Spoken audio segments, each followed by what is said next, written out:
Hi Sagittarius, this is Jav. Welcome po sa ating channel.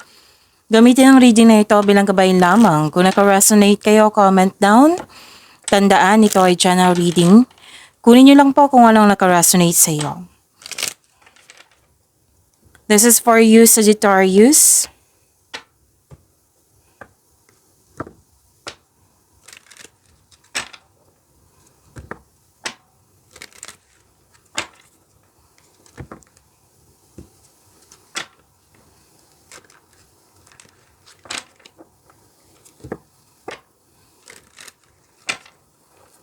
Para po ito sa iyo, Sagittarius.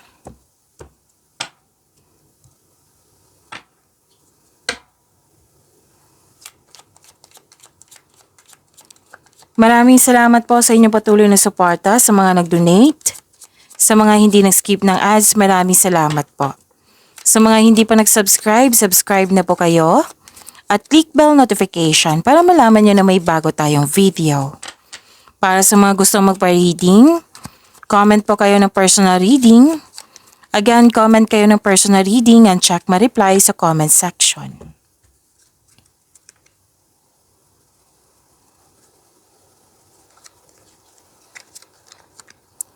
Ay wow, ganda naman. May malaking influence ang isang babae po sa kung kailan nyo ito napanood, Sagittarius. Prosperity is yours. Career stability din. Nakikita ko dito na may dumating na project, pwedeng opportunity na binigyan mo siya ng long-term plans. At nakikita ko rin dito na success. Oo, may success dito. Joy, happiness, positive outcome, good outcome. And you deserve this. Sagittarius, ang ganda. Claim niyo po.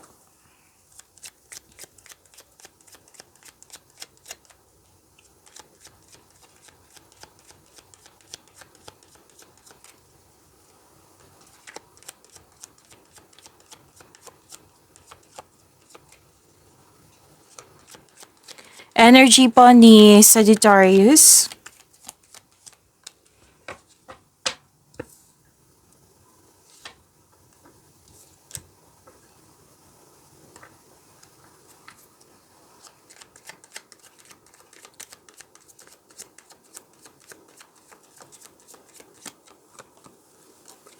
Oh. Sagittarius, paalala lang po lalo sa mga bago dito. Oo. Kung may napansin kayo na repeating message, yan po yung pinupush ng course nyo po. Like for example, nanood kayo sa isang video reading nyo at dito rin at may napansin kayo na repeating message. Yan po yung pinupush ng course nyo na kailangan yung bigyan ng atensyon, solusyon, at aksyon kung maaari po. So na yung energy ni Sagittarius. Actually, itong dalawang card na ito, this is ending with new beginning. Dalawang card mismo nagsabi niyan. This is a completion of cycle, may bagong simula. May pagtatapos na isang mapait na sinapit, nagaganap ang pagbabago kung ikaw ay mismo ay tanggap ang pagtatapos na ito. So, this is willingness sa pag-accept sa or pagsuko na ito. Kasi ang pagsuko na ito ay lumilika na isang pakiramdam ng kapayapaan at pasasalamat. So again, this is ending with new beginning. Dalawang card na po na mismo nagsabi nito. Accept and learn the past situation. Mawawala na yung mga blockages na yan. At mag-giveaway na ito. Oo, ito yung mawawala na yung blockages. Papasok na itong mga blessings sa para sa iyo. May parating na biyaya na magbibigay ng daan ng mas maunlad na panahon. May nakita rin ako dito, Sagittarius, yung paulit-ulit na lang na concern. Mabigyan na ng solusyon. Masasagot ba or mabibigyan ng solusyon?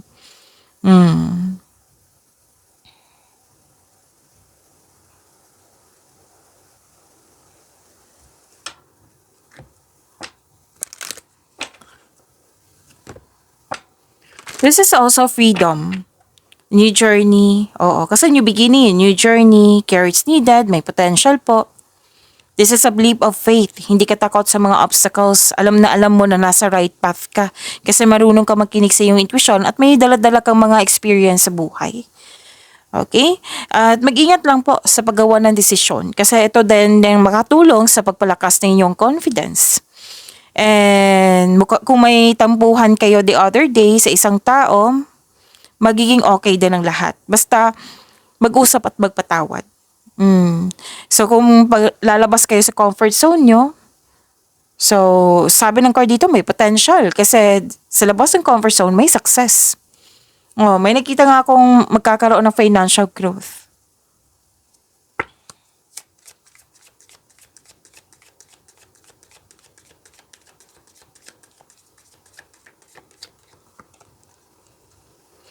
You and your loved ones are safe.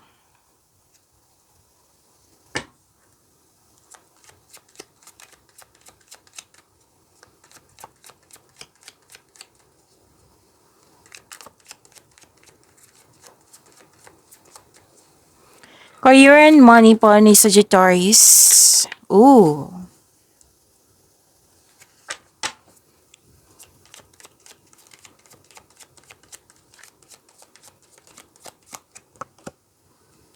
Puro new beginning. Ending with new beginning talaga. So may nakita ko ditong repeating message. Kailangan kong sabihin kasi sinabi sa akin na kailangan kong sabihin sa inyo. The angel number 1010 signifies spiritual awakening, alignment with your life's purpose, and positive change. So, diba sabi ko sa inyo kanina na ending with new beginning, puro dito, 1, 2, 3, 4. Oh, puro ganyan nakikita ko dito, ending with new beginning. So, huwag kayo mag-alala sa pagbabago na ito kasi positive change po siya. It encourages you to trust your intuition. Makinig sa inyong intuition, embrace new beginnings, at i-maintain nyo ang positive mindset. Okay? As you navigate your journey, which is lumabas dito yung bagong journey.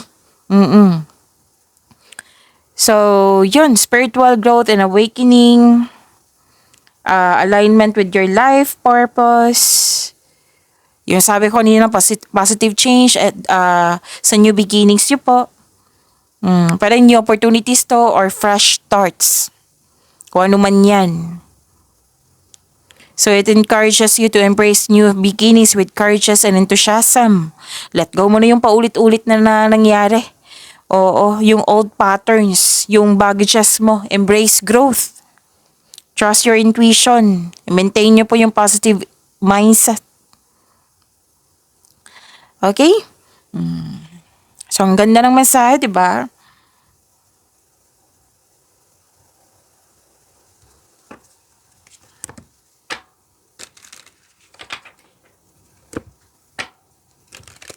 Wealth, family, and inheritance. Completion of cycle.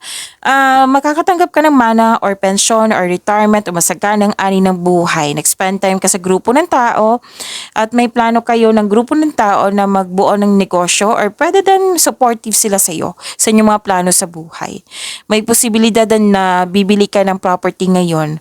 Tapos maghingi kayo ng advice sa mga taong nirerespeto mo, wiser, mentor ba yan, elders, yan. So, ang ganda, di ba? Claim nyo po. So, this is abundance.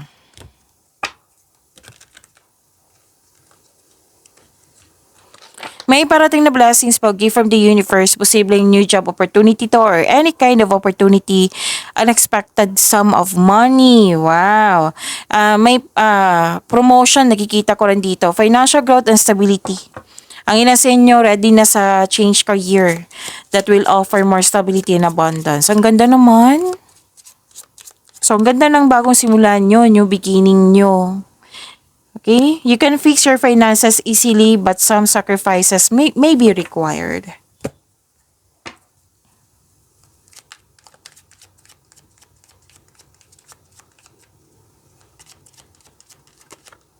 Okay, so this is about your love life, self-love, partnership, and romance.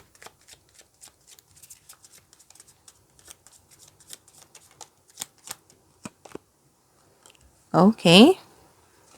Puro pera nakikita ko dito. Sagittarius, which is ang ganda. Nag-iipon kayo. Nag-iipon kayo for stability nga. Which is good, di ba? Excuse me, kailangan ko mag-burp. Spend time, oo, you're spending time sa mga taong nagbigay ng inspiration sa iyo. So, ulitin ko kasi nabulol ako, inspirasyon, yan. Motivation po. May sinasabi rin dito na magkakatagpo ka ng kapareha mo through friends connection para sa mga single dyan. Para sa mga relasyon, mas mag-grow pa ang inyong relasyon. May plano dito mag-travel, mag-decorate ng bahay.